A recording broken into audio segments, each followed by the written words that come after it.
see me temporarily. My name is Nick Sdoucos. I'm the CEO of Flight FX. I just want to thank everybody for coming. The idea of this panel sort of formed a little bit through my own particular journey. We were a pandemic company, and I was a long-time flight sim enthusiast. So I sort of migrated from the other side, and going through our experience at Flight FX, we had absolutely no idea what we were doing getting involved in this, and all these great aspirations of doing things and delusions of grandeur and whatnot, and visions of success, and then we kind of stumbled into it and, you know, quickly learned everything that we didn't realize we didn't know that we didn't know. And during that journey, I kept saying to myself when I was sort of doing streams and vlogs and making friends along the way, wouldn't it be great if we could actually gather a bunch of CEOs and come back and share a little bit of this knowledge? And our hope in this is to do a little bit of like CEO stories, to give you all some insight in what it's like to be on our side of the fence. We'll touch on some topics like privacy. We'll touch on some topics like company organization, getting started, you know, things like that. But a lot of it's going to be some CEO storytelling. So I'm really, you know, that said, I'm really sort of fortunate to be joined up here by some very well-respected people who are CEOs in their own right. Starting over here in the corner is Lars Pinkenburg from Contrails. Say hi. Hi, everyone. We have Laura Laban from Infinite Flight, Steve Daniels from Hype Performance, and a man who's so important, who refuses to use his last name, Blue from Blue Games. So let's get started real quick. You and I, we've talked a lot about this, right? Yep. 10 years ago, the flight simulation, you know, we all live in our own echo chamber, right? We sort of do our own things. We've been in our hobby and stuff like that. But the nature of how we've communicated has changed so much in the last 5 to 10 years, right? And 10 years ago, we were talking about this the other night. 10 years ago, you wouldn't even be up here. Nope. Like the whole concept of streamers and media and outreach has changed.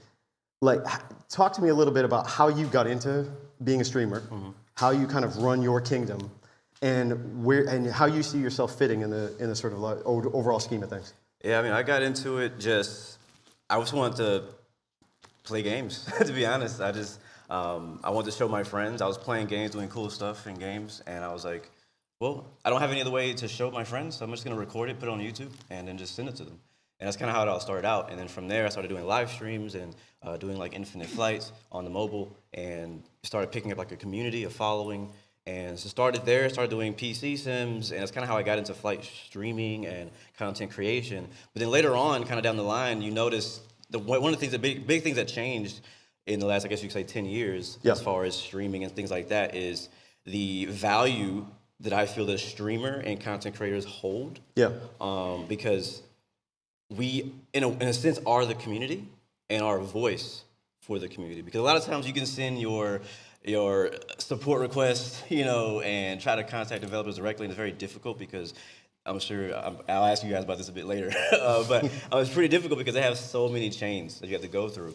And when you go to a live stream or a review or something like that, you can kind of get like a direct link of like, all right, this is the honest human opinion on a certain product or game or something like that. And I feel like developers start to notice that as a value that they wanted to kind of help push in a way. And so now you see where you have more streamers, video content creators partnering with developers, with game makers to show off their content, to stream their content, to premiere their content, things like that. And so I guess one of the questions I want to ask you guys is, how does that affect you? How has that changed for you? How do you see that value for a streamer to stream your content, your mod, your store, your game, or whatever like that? Yeah. Anyone want to take that? I can. For me, it's completely invaluable. Streamers, you guys are the backbone of the community. And I shouldn't say streamers, but content creators. That goes from YouTubers, Twitch streamers, FS Elite, all the websites that blog and everything. Because we can all do our marketing efforts to put out a trailer, to put out a product page that talks about the product. But for someone to actually be able to tune in to a Blue channel or to a Twitch stream that you're doing and actually see that product in use, hear your honest opinion about it, you know, all feedback is good. Even if it's negative, it's good because it we tune into those. We watch those streams. We watch those videos. And those negatives are things that we're going to take into account when we put out updates or when we start developing our next project. So you guys are completely invaluable. And I'll be honest, as a side note, as a consumer myself, when I go see a product page as a list of features for a certain aircraft or game, and I've been doing this for so long now that I honestly have lost trust in the detail list of what is. He's shaking his head. I've lost trust in the detail list because we've been kind of like burned. Yeah. I mean, it's not like necessarily you guys' fault. It's just other developers out there who kind of cut corners and be like, all right, I'm promising this, and that, but then you don't get that. Or they're like, oh, no, that's an early access thing. We'll get that later on. So it's... I think that's a good point because I think there's a lot of, it goes both ways, right? There's a, what's that, the remora fish and the shark kind of relationship, right? Because for developers, you represent, there's sort of like a factor of magnitude, right? Of like, again, 10 years ago, we would make a product. A lot of people would sort of sit in their basement, and that would be it would go to like flightsim.com, it would go to like avsim or like whatever store was sort of available at the time, and that was it. And nobody really did any marketing. Nobody really did any sort of community outreach, and all of that has changed now. And streaming is part of that. Discord is part of that. We'll talk about a little bit about that later. Where I mean, I know from our side, like we kind of came in a little bit of a different way, right? We had a different sort of like approach to it. But I recognize, I know you did, and you're kind of wound into it a little bit, like from the store side. But we recognized immediately the value of like the social media, the streaming platform, because it's like, okay, here you go, here's a product, and we'll talk about. Please make sure you know how to use said product later. But you know, going that out, and now you actually have data. It's like, you know, I can see how many viewers you have. I can see how many, you know, views stuff has gotten, like YouTube and all that kind of stuff. And that visibility is unlike anything our environment has had before, and that has changed dramatically. And I even think that the pandemic has sort of even made it like put it more on steroids, right? And it's, you know, I think it's really, really fascinating, like watching you guys, you know, do your thing.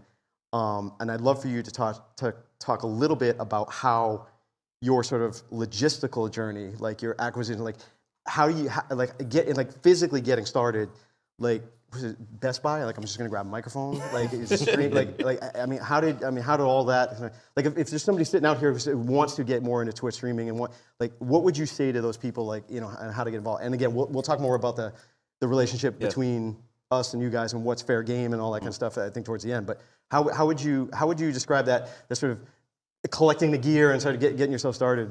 Like getting started, I always tell people, first of all, you need an account, Twitch, YouTube, whatever your platform you decide, and then basically start what you got.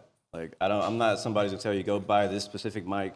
Don't go spend $5,000, even $500 on a bunch of equipment, because equipment doesn't make your content good at all.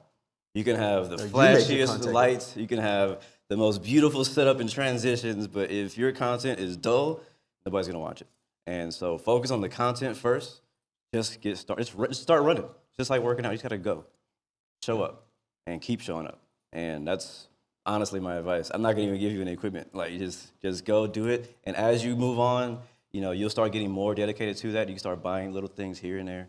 But don't try to start off with no big O. And do you think it has gotten harder to get into streaming now because the market might be as saturated as MSFS itself, for example? Yeah, but that's great. I mean, how do you stand out? Yes and no. I think there's still plenty of room for new streamers, new content creators to come out, but you have to find your space. Yeah. You have to find out what's unique. Don't try to go copy somebody or do what somebody else is doing. Yeah, you can use them as inspiration. I do it all the time, but you gotta find out what makes you stand out and be yourself, honestly. Don't try to pretend to be somebody else. So it's weird to say that. I know it sounds vague, but and honestly, like I was talking to another streamer the other day, and we're like the exact same subject. Like, how if we were starting today, how would we do it, right? And the thing is you have to obviously just get started, but then also there's certain types of like personalities that are missing in our community that are not on camera, or maybe certain types of faces, certain types of regions, ethnicities that are missing in our community on camera. And if you just happen to feel that gap, nobody knows what it is. Yeah. So you just got to show up, and you might have it. So that's the way I see it. Well, one other follow-up that I actually wasn't even planning on, but you kind of from watching last night, like we were working the room and stuff like that. Who did you watch? Like, who taught you the game? Like, where did you, right? You know, it's like Kobe watched Mike, right? Who did Blue watch? Man, shoot, I watched a lot of people. Everybody. I mean, no, I mean, honestly, all these other like, did you streamers have you a guys mentor? see, all the other streamers you guys see here, like I look up to all of them. Yeah. I study game. Like I watch what all everybody's doing. I take notes. I apply to myself what I can. It's not really necessarily one person. I'll say XP is someone that I lean on a lot on a daily. We kind of like talk back and forth about kind of strategical things for YouTube, what we can do. Like, hey, is this video a good idea? Do you think this is going to do us? Is it worth my time? Stuff like that. So I would say if I had to choose anybody, I would say probably him. And honestly, it's crazy is we met at Flight Sim Expo in Orlando. Oh, wow. So that wasn't even a relationship we had before. Cool. Let me switch to you because Okay. we're definitely going to come back. I know, to you we gotta because go to these you got people. so We much gotta- to unpack. Steve, your approach. So for people that don't know, Steve is one of the first people that I kind of befriended, like coming into this stuff. And I still remember when I called you, I'm like, dude, I need a mentor. Like, I just need somebody. And you were like, maybe you were probably a couple of months ahead of us, right? Yeah. And I was like, I don't care. I just need a mentor, just somebody like we have some general business sense, and we make some good, whatever. And I like talking to the community and stuff like that. We haven't made any enemies yet, but like I'm just afraid to make some mistakes. We started getting to this point where I realized we didn't know what hell we were doing, right? So I remember telling you just help us, keep us straight here, like what's going on. And I appreciate that you were there to like kind of guide us, man. If you guys ever get the chance to talk to Steve, you see him on the floor, probably one of the nicest, most selfless people that is here. He is the complete opposite of being closed off. He will talk to you all you want. Can I just really quick add on to what you just said Absolutely. about mentorship? Yeah. I think that's a good thing in any avenue you are in. Yes. And whether flight sim or even regular business is to have someone like you guys have each other. Yeah. So like bounce off each other, mentor ideas, and learn as you're going through the business. I'm sure she has someone as well. And shout out Lars as to well. these guys. Lightbeam and jet streamer here. Yeah, no, absolutely. I would say a rising tide floats all boats is a thing that needs to be worked on in the flight sim community. Yeah. And I know a lot of us are extremely sort of private by nature, right? We got our computers and stuff like that. But helping each other, like raise the level of flight simulation, raise the level of productivity, challenge each other to produce better product, help each other with things as simple as press releases. That guiding hand is a huge deal. One of the things that you did that was super unique, right? And I know some other people haven't had success with it. Talk about how you guys came into existence a little bit, but particularly your strategy coming through the H135 and the H145 and how you approach that. Because I remember when I walked into your Discord channel, I was like, 15,000 people on it. And then I'm like, at the time we had like 600, and I'm like, oh, I'm gonna set a counter for 1,000. Man. I was like, and he's like, don't worry, you're gonna get there, you'll get there, don't worry about it. But I was like looking at you, and I was like, well, that's a big number. Now things are even more relative now. But you talk a little bit about that if you don't mind. Yeah, so it was actually a very unique journey for us. I actually started in Blue Spot as a content creator. So Hype started as a content creator channel.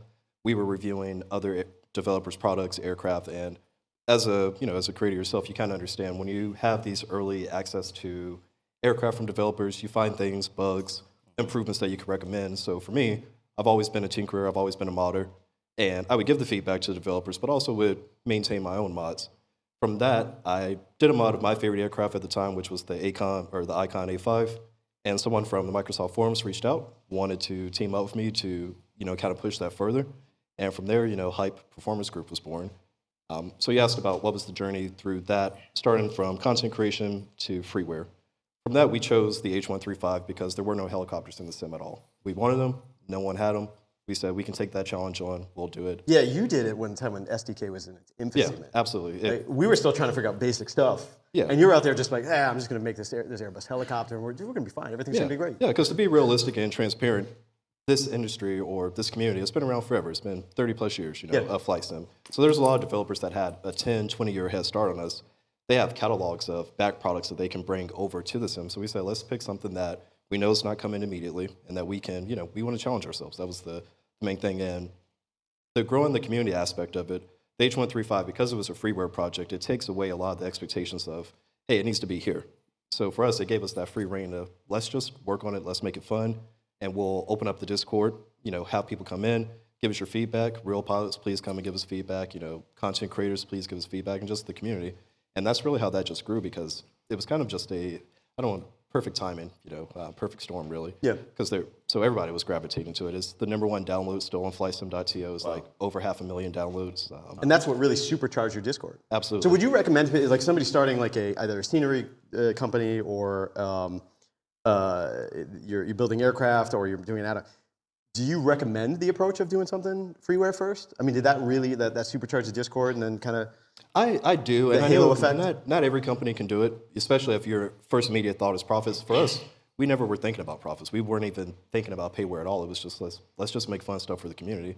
But then what happened was that same community responded and said, hey, you guys, your systems are great, the flight model is great, but we went, anyone?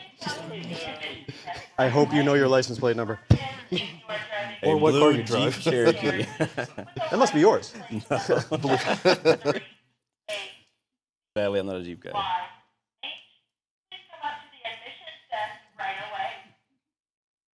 Anyways. Yeah, so you're asking freeware first, whatever the case. We weren't immediately thinking payware. We would have continued on as a freeware company forever if we could have, but you need talent to do that. And we have 2 programmers, but the art was always a limitation for us. So let me stop you for a second, because for somebody that's sitting out there right now, right, that's thinking, man, like, I want to get into this. I want to do this, but the task looks so daunting. I mean, I have my own story. Yeah. I got a story with this guy sitting right here. Yeah. I remember when this is Marwin. If for any of you who've used the H-Jet, he's the genius behind that. I remember when I talked to him, I still remember exactly where I was in my house. I was sitting there looking out at my lawn, and I said, Marwin, what are your plans with this? And the community connected us with him. Yeah. And he was like, I think I'm going to give it away. I said, man, are you nuts? Yeah. This is not something that you should give away. You Yeah. need to make a profit off of this. But we had that sort of conversation where it was like, okay, but like how, right? Like how, like, because there's legal, there's contract, right? And I'm sure there's people that are sitting out here that's like, I'd love to get into it, but it's like scary. I mean, for you, like, how did you even find your partners? Yeah. Right? Because like, we're not coders, right? I mean, you know some stuff. Yeah. I don't know anything about coding. He does, right? But like, somebody out here who has an idea, right? You can be the Elon Musk. You don't actually physically make the car. How did you get connected with your people? Yeah, so Blue talked about mentorship earlier. I take it another step, just general networking. You have to network. You got to be out there. You got to let people know what you want to do.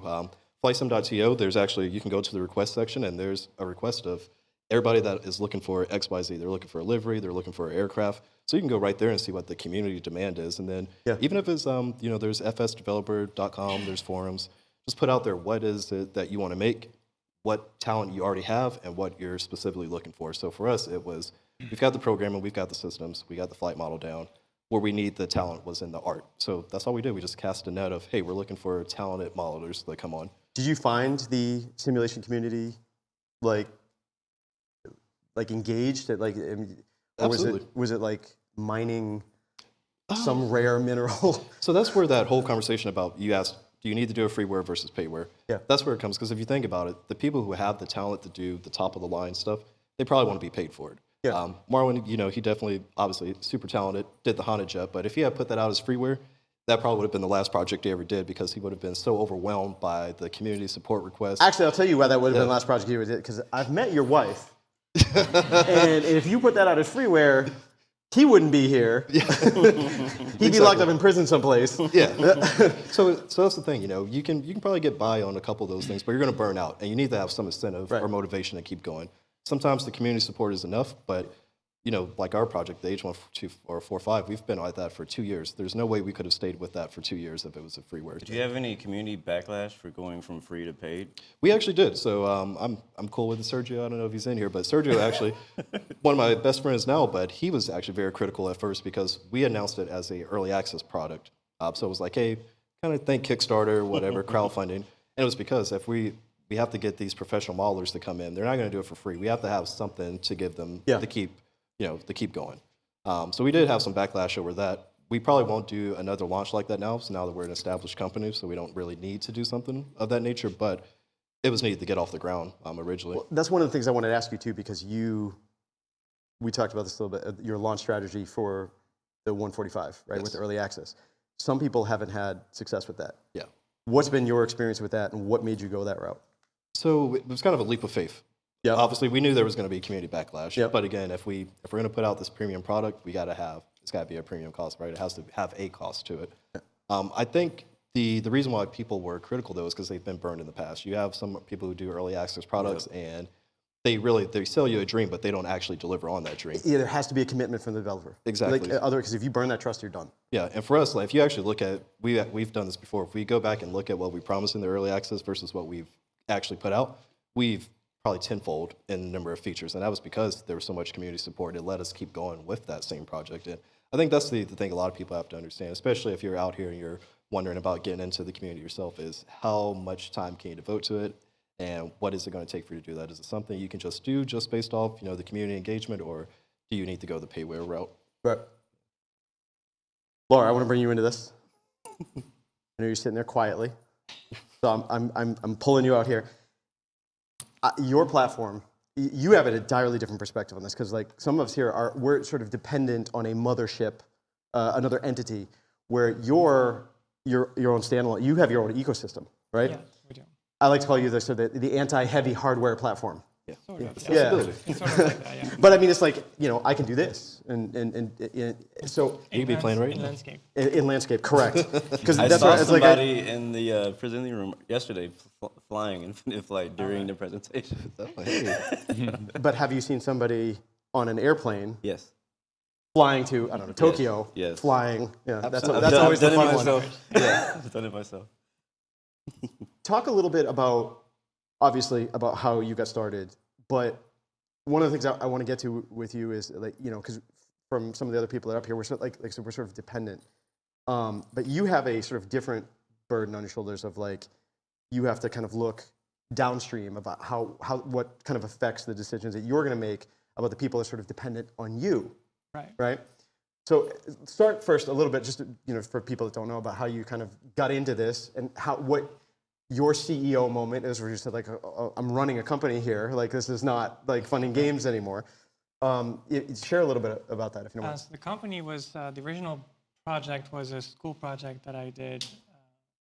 And when I moved to the States, Philippe, the co-founder over there, we were working together at NVIDIA back then. And there was parts of the sim that I didn't want to do, so we just joined forces. And then the initial project was supposed to be on Windows, and then because Microsoft had stopped working on their FSX at the time, and then around that same time we got sent a Windows mobile prototype back in 2010. We figured let's go on mobile because there's going to be nobody. So we switched to mobile, and then we shipped on Windows Phone, and then iOS, then Android. Was that a scary leap of faith? Don't remember. It's been too long. I guess I just go when my brain takes me, and it felt like Windows Phone was the wrong bet. We assumed they would do proper marketing, and it didn't have the success that we thought it would. Yeah. But then we were actually about to release on Xbox when we saw that there was a company working on a cross compilation platform for us to go to iOS and then Android. So we just switched gears and went to iOS, and this is when it actually really took off, and we could quit our job. Quit our job and make it a full-time thing. Well, you're in a way you're catching this wave. Like, that's my daughter right there, right? And she has my phone. I'm sure she's playing Roblox or something at the moment, Probably.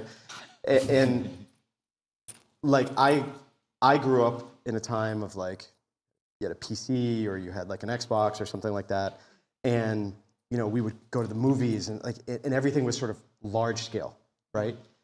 And that's one of the things I find absolutely fascinating about your journey is that it's away from that, right? It's more about the mobility. It's more about the like that sort of close-up UI where everybody's like screaming about I got to get a 4090 graphics card. You're like, it's Yeah, and I tacitly- think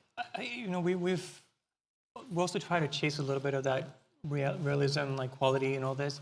But I'm pretty sure she plays Roblox, and my daughter plays Roblox, and every time I look at it, I'm like, why we spend hours designing a menu, and I look at what she plays, and it's like, okay, well, they're okay with that, and there are millions of people playing it. Yeah, so- it's quite, and we didn't discuss this question earlier, but I'm actually curious if you have any insight about the difference between your community and sort of this standard run-of-the-mill, like the people that have been on the sort of tethered to the, now I'm going to say the Xbox, but the PC community. I mean, is there a substantive difference in the way they behave and It's hard to say. Like I know we've sort of like a gateway drug to the PC, sort of. Yes.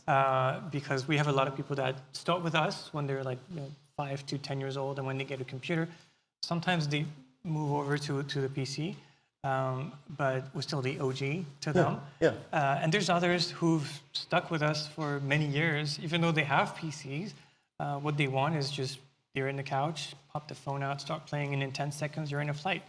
Whereas if you go to your PC, it's a little more involved. It's like an experience, right? To go to the PC.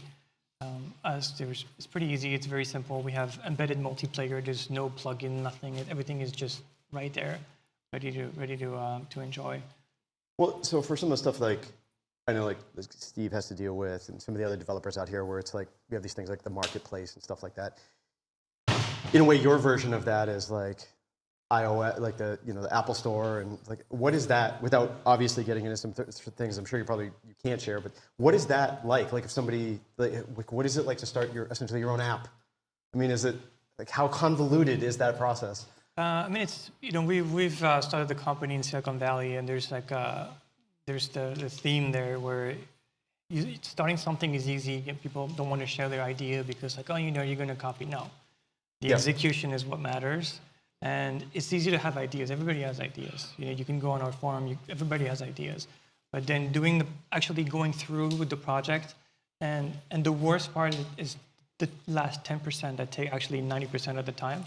This is where people give up. Yeah. This is the part where you're like, you just want to give up yourself, and it's horrible, and you need more support from the rest of the team. It's like, come on, we can make it. Or like, in my case, I have this vision. I want to finish something, and I just don't give up to the point sometimes of burning out and just like. Do you find it hard to keep your team like motivated? Like I know like for me, like I will drive my guys nuts sometimes. And because there's this whole thing about when you're leading thing, right? It's like you hear the feedback, and you try and consciously filter out what's good feedback, what feedback has ROI attached to it, which is a big thing that a lot of people don't understand. I mean, for anybody out here who's thinking about like starting a company, or for a lot of you that have companies, like, explaining to your customers the ROI on their feedback sometimes is a non-starter, right? Because everybody, what they need is the most important thing. But ultimately, on our side, if we're going to make a change, we have to understand what the knock-on effect is. Right. And I know a lot of times when I'm talking to my guys, and even Akil, who's sitting over here, is a 16-year-old Discord community manager. He comes up, he's very, very detail-oriented, and he's always checking us on stuff. And a lot of times we have to say, like, we have to sort of draw the line here, right? And I'm sure when you have visions of like expansions and different directions, you want to pull things and stuff like that. What is that ROI conversation that you have to have with yourself? And how do you keep your team motivated and sort of corralled to get to that same vision and get them to see it? Right. and go, now I know where we're headed. Let's go that way. There's sometimes where, we've had plans, and the rest of the team is like, why are we doing this? And it's there's a few times where like it's been tense in the company. It's we're a team of 12 people, so there's always people the customers want this, and it's hard sometimes when you're customer facing. We're not like Philippe and I. We've tried to like step back because it's your product, it's the thing you're working on, and criticizing is like the easiest thing in the world. You can criticize anything with no brain power.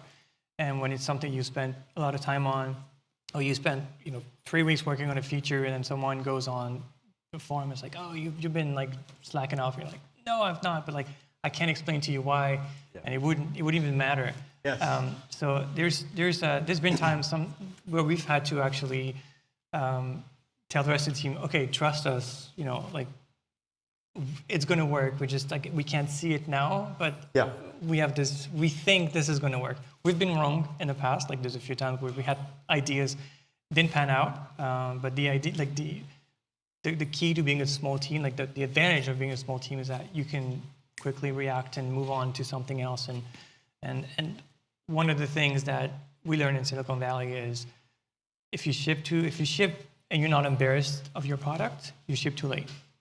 Like there's some features we've added, like missions. Wait, say it again.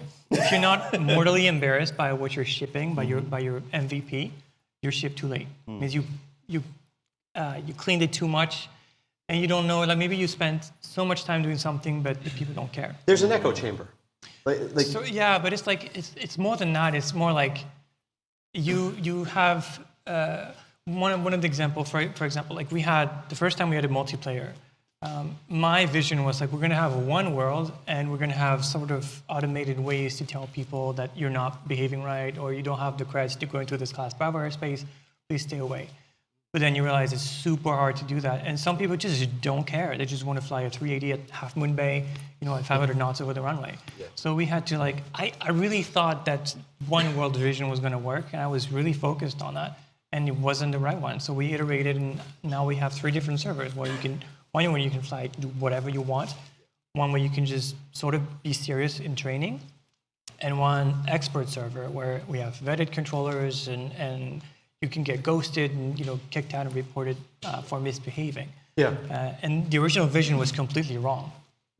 Yeah. I mean, how difficult was it to make that?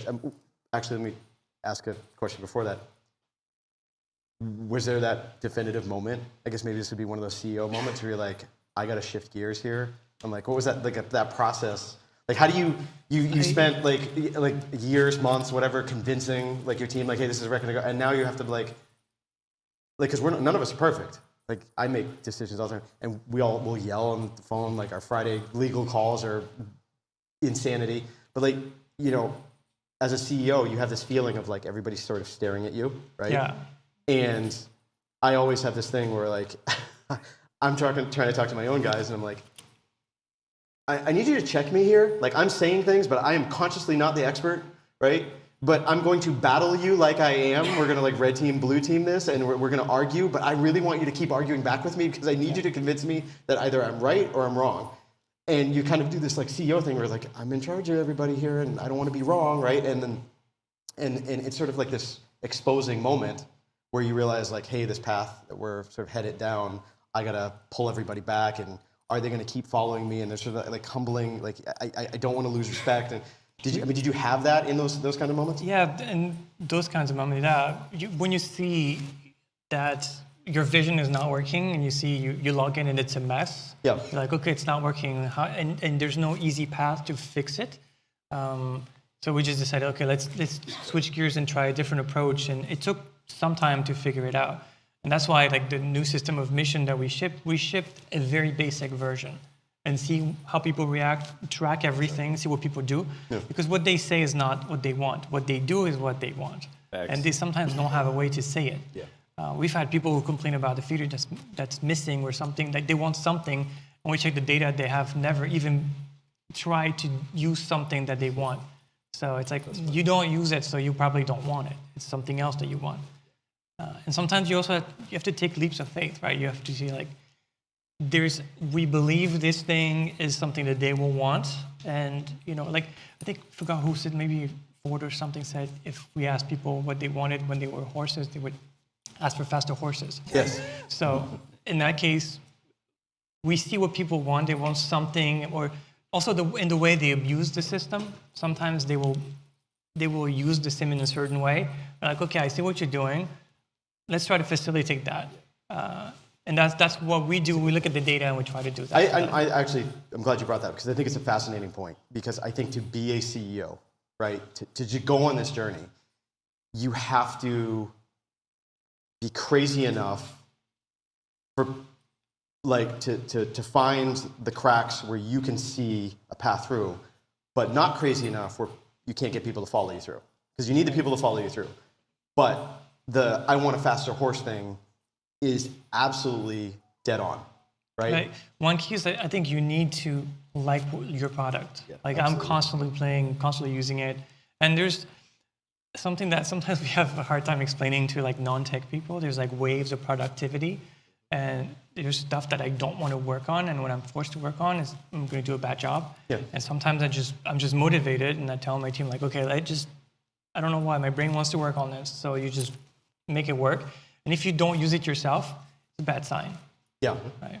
Although I wish I could remember the last time I actually played Flight Simulator for fun.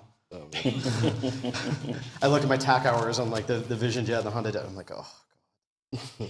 Good, it's time for a new project. But yes, and that is another thing that we probably also suffer with too, is like a little bit of burnout of like because I remember I told my guys like, if this isn't fun anymore, we should not do it.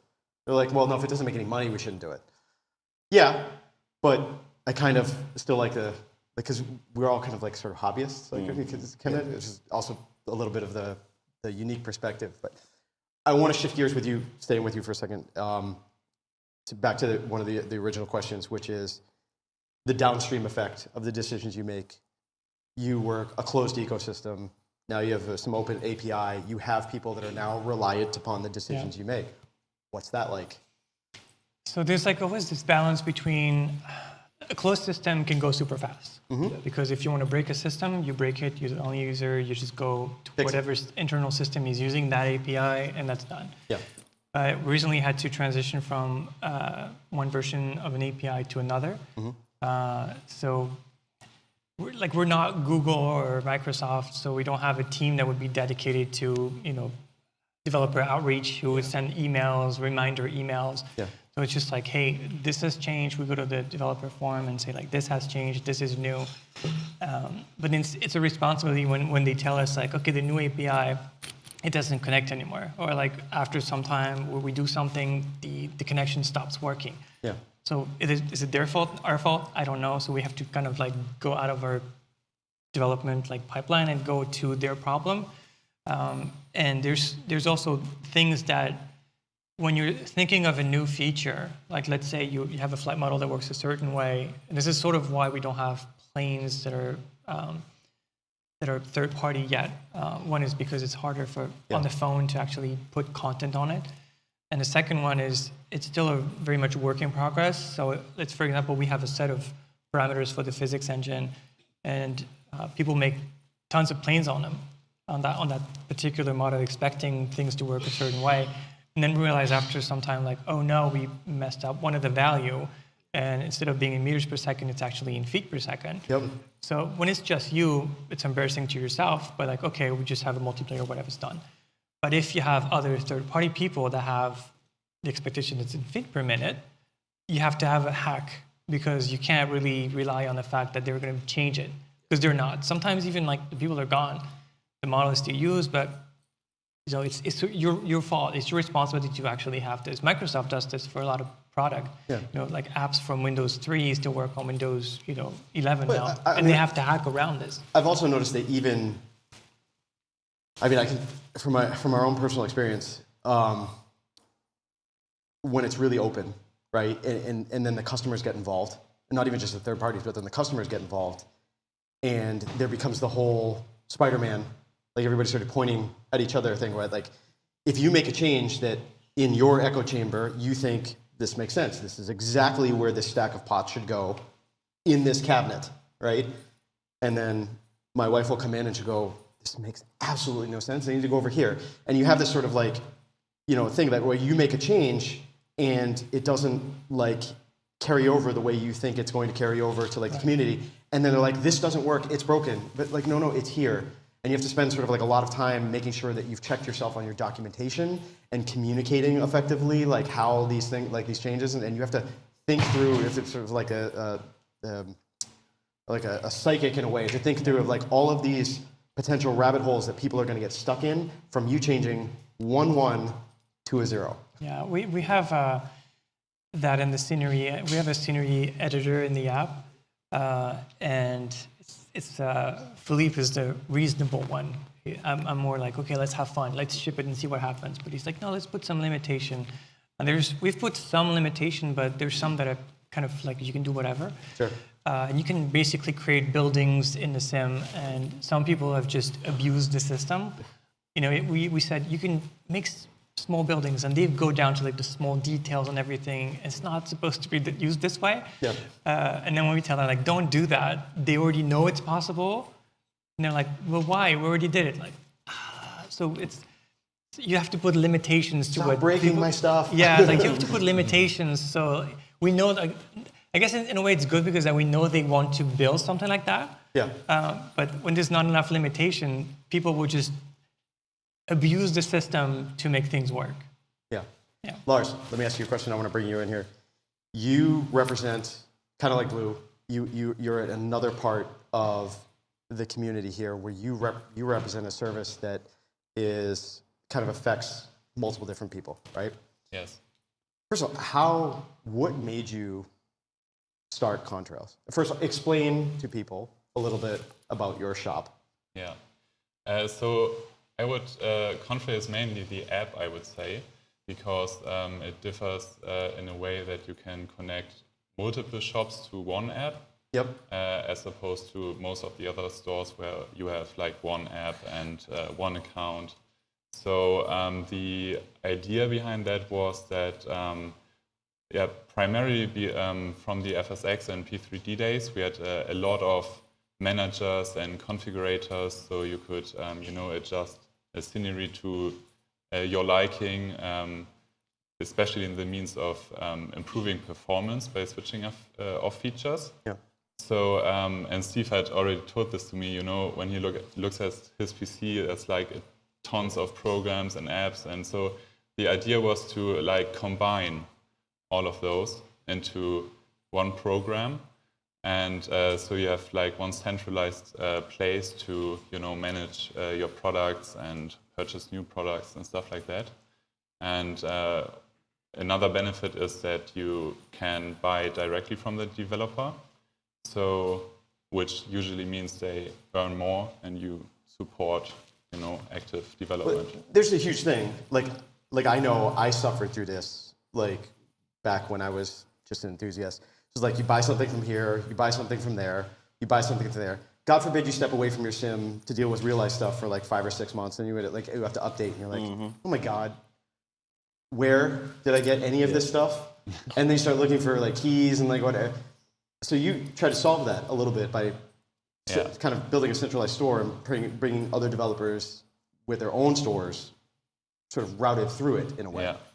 So we have a main store, which is Contrail, the web shop, where we also have other products, of those where we either can't connect to their shop simply, or, it kind of, funds the whole development of the app.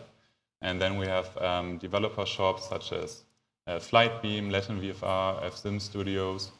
So you connect those to the app once, and then you can manage all the products you purchase from those different stores in one app and get the updates, mostly immediately after they got released. So it's usually the first, app where the update gets published, for example. And Is it just you, or you have a team with you? No, actually, it's mostly a one-man show, indeed. So how do you have the time? Like seriously, how do you have? Because I remember you were one of the first people to reach out to us and say like, hey, like I think you guys make cool stuff. I want to have you be a part of my shop. But like the coding, the UI, the commerce, the banking, and then the research of trying to, which is something I definitely want to talk about, is how do you have the time, but how do you decide, also, like, how do you arbitrate, like, what's good enough to be on the store? So you don't have enough time, simply as that, to do all the different stuff which might be necessary to become like a big company. To like managing social media, for example. I could definitely do that more, for sure. But you have to prioritize. Maybe start small. My advice would be to start small, for sure. If you're looking at like building your first airport or aircraft, for example, because we have talked about big projects here, like doing your own flight sim, for example, or a complex helicopter or jet. Those are like big projects. You got to have a team to do that. But you also have to have a tremendous eye for efficiency, right? Yeah. And a user experience. Yeah, you automate. For anybody who hasn't been on the Contrail web shop, it is extremely well done. Yeah. It is extremely clean. It is extremely efficient. It's a very beautiful, like from a visual user interface standpoint, it's very functional. You can find what you need very quickly. It is very well designed. It is very clutter free. Yeah. You have really nice tags. You have great sorting features. I think the most important thing on it as well is that everything on the app is quality products. Yeah. And that's the question I was going to ask you. How do you quality control? Because there's a lot of developers who come up with cool projects, but they're not necessarily like. Where's the bar for you to get into your shop, and how do you judge that? That's a tough topic because quality isn't like black and white. It's grayscale for sure. So it can be hard, to tell a developer, sorry, but try again. As hard as it sounds. But yeah, that's one thing we try to set ourselves apart, from other shops maybe, that we quality control the products we, put on the shop. So that's like, would also be maybe something which can be improved, with the MSF market in general, because now it's a lot easier, which is like on the one thing great, for getting started to build airports and scenery, But on the other hand, they put that up for sale and, Well, one other question I want to ask you. I'm going to put you on the spot a little bit. You can shake your head if you want me to go in a different direction. You have developers that are starting their own stores. You have the marketplace, right? This is a competition.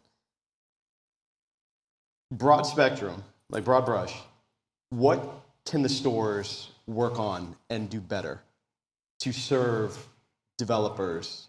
Yeah. Or, and like, if you go to kind of like the movie example, like in a distribution deal, you get certain things, right? It's like Target will absorb your products, they advertise your products. How do you attract a developer? Like there's a conversation about, I'm sort of giving you a lot here to sort of break down, but there's a conversation about exclusivity. There's a conversation about like advertising, marketing, like what can the stores do better and what do you do for your customers? And again, the workload there of managing that. What is that like? Yeah, for sure, quality control. So that's like a good point, I think, that the developers also know that they are, amongst other good products, for example, then the ability to launch their own shop while having, all the features of a desktop app. Those are like the main points, and customer support can always be improved, making tutorials, because especially with our app, it can be, complicated, because people are used to like one account, one app, and now it's like one app and multiple accounts. Yeah. So that's something I'm feeling we have to explain better. So I'm now preparing like tutorials on YouTube and stuff like that. Yeah. That's actually a good segue, because one of the last questions that I had here, and hopefully we'll have at least a few minutes for some QA, is customer interaction. This is a question that all of us now, and this kind of goes back to what we were talking about in the beginning, all of us in a way you're slightly on a different side. The rest of us is on another side. Customer interaction. The nature of this has changed completely in the last 5 to 10 years, right? Discord, streaming, whatever. Customers now are sort of building like a much more tangible sort of connection to you. Yeah. Right? We're no longer hiding in basements and stuff like that. Now they can sort of see our faces. They communicate with us. It's like, oh, I spoke to the creator today. Yeah. You know, and it's like this. We had customers that are extremely sort of excited, right? And this is sort of open-ended, but what is customer experience, and even because viewers are your customers, what has customer experience been and feedback been like for you guys, and how have you seen it transition over the last couple of years? Like, how has it changed? Anybody want to take this one? Yeah, sure, I'll go. Go ahead. Yeah, for me, we talked about it earlier, like Discord. We've always started as we don't want to build something in a silo, and you kind of made that point as well earlier. It's very difficult if you do this whole project in a silo, then you put it out there, and then you start taking the feedback from people, because you've already made some decisions that you can't go back on. So it's kind of like you were saying about the MVP. It's somewhat times better to put out the product at the base level where it functions, and then start taking the feedback of what features people actually want. And to your point, the customer experience for us is drive it from a community aspect. I don't even like the word customers. I say supporters usually, because for us it is about community. It's about, hey, we're building something that we all can enjoy. To your point, it should be fun to me as a developer, and that's going to drive it being a success, because if it's fun to me, it's probably going to be fun to the community as well. Well, I've also noticed that, like on our Discord channel, there's just some straight up humorous moments. Oh, yeah. Like, for any of you that don't know, it's like, especially when we had a sort of conversation about this, I think the other day, where it's like, you have to, it's like you're putting your child out there for everybody to nitpick. That's weird. And it is weird, and I'll tell you, because some people don't have an appreciation, is when you make a product and you put it out there, and if you truly care about it, Yeah. like somebody calls you up and goes, yo, man, your stream sucked today. Straight up. It was just garbage. Yeah. Like, you should just pack it in. Like, I don't even know why you have a microphone. You get that stuff. Ouch. You get that stuff. And we are still a small, close-knit community, and a lot of us are independent or have small groups and stuff. We're not multi-million-dollar companies. And sometimes it hurts. Yeah. Like, you're like, man, I'm gonna go home. Hopefully my dog's not around because I'm gonna kick it. You know. What? It's just, you know, something like that. I'm not saying it. My dog Steve is very nice. Oh, you named your dog? But no, you have these days where it's like if you're having a bad day, you can't go on Discord. Like, because, and then furthermore, I love you, Lars, but the Germans can be brutal. I know. You guys are straight. No comment. He's not even apologizing. It's like, I know. This does not work. Product's broken. Please let me know when you're providing a fix. Yeah. And That's usually how it goes. yeah. And the thing is that I've noticed is like you have to have this ability to be able to constantly put yourself in somebody else's shoes. Absolutely. Right? Yeah. Like, and I've had moments. I still remember to this day. We had a guy that came in that bought our very first product, which was a Chicago Executive Airport, and he came in and he's like, all this stuff is like whatever, and you forwarded it to me. He gave us a bad review. Yeah, no, it's not your fault. This is actually a great story. You forwarded it to me. He gave us a bad review, and I did something which I thought was kind of novel. I called him. Mm-hmm. Like, I called him on Discord. I'm like, hey, I saw your stuff was not working, right? And it was user error. So it was not working. Do you have time? I'm going to call you. And it was like a cold door opened up and everything just shriveled up. And he was like, he was on the phone. He was like, oh my God, okay, yeah. You want me to try what? And I'm like, yeah, just try this. And I'm like, okay, there is. That's what the issue. You have a mod in there that doesn't work or whatever. And the next day, he changed his review. Yes. He changed his review. And then he jumped on his Discord and was like, these guys, blah, blah, blah. He started helping people and whatever. And it was a fascinating story in turning a customer around. Yeah. Because they don't expect. Because we're now, my opinion is, and I don't know how you guys feel this, is we're now living in this age that because there is a computer and there's keyboard warriors and it's easy to do this stuff, that when somebody, if you have a bad customer, when you reach out to them in a way that we used to do, back when it's like, you know, hey, I need somebody to fix my car, you go to the mechanic and stuff. and you actually have if you have the time, if you have that interaction with them, it completely trips them out. That's what we And do. it will turn them into a staunch advocate for you. Yeah, We basically try to kill them with kindness. exactly. Yes. Even if they're like super rude, just be super nice. If you can't do it, at ChatGPT, he'll write something nice for you. But like, be super kind, and it turns the nasty off. Usually, sorry, but usually the customers are also super kind after Yeah, you it works really well. reached out to them, replied, and I also think that's the great thing about the FS community and the space. It's quite small still. in Well, Mm-hmm. and I would say, And- like, go ahead, Tim. Yeah, there are like a lot of companies, but usually like smaller size. So in most cases, you talk directly to the developer, not to like a faceless huge corporation, for example. So this means mostly like a direct fix, because I know my product in and out, Yeah. and I'm doing as much as I can to help the customer. But with the I'm problem. absolutely fascinated about how, because like a lot of people just usually post something on the forum and they don't even expect a reply, Yeah. right? Yeah. I was actually going to talk on that because when I see bad like comments, I'll usually reply just "I love you too" or something like that. But sometimes it depends on the day. If you're having a bad day, it's tough to handle those. But like you said, like just replying sometimes will just flip them over Yeah. because they think that you're untouchable. They think because they saw your video or your product that this person is just huge, and you're just like, I literally get notification on my phone that somebody put a comment on any video. Yeah. And so I'll look at them and I'll reply. They can't make you bitter though. Yeah. They can't. If they make you bitter, you're going to fall in a trap, and it's going to work. And I also noticed that with the amount of uncontrollable media, right? Like we issue press releases, we try and make good relationships with the various media outlets and streamers and stuff like that. But you do have these streamers that show up, they do not know how to use your product. They will create some bad review. They want that shot on that YouTube thing for the clicks and stuff like that. The worst add-on ever. Right. And they will trash it because that's what makes them money. And those people do exist.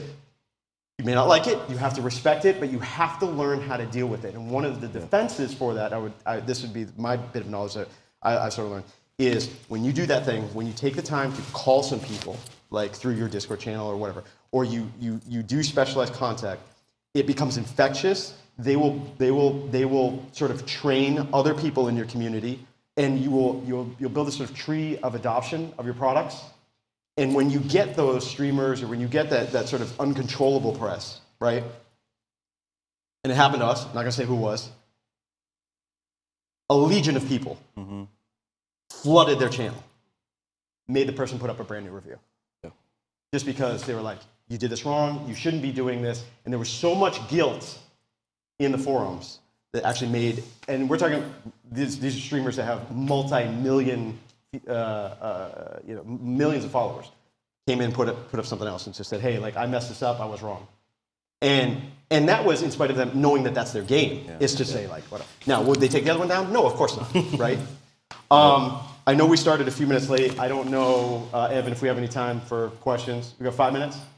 If anybody does have any questions, if not, I have an AI question I can throw at the panel.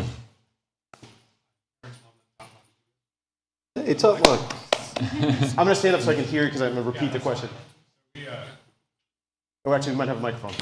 I can project it. The streamer, the feed needs it.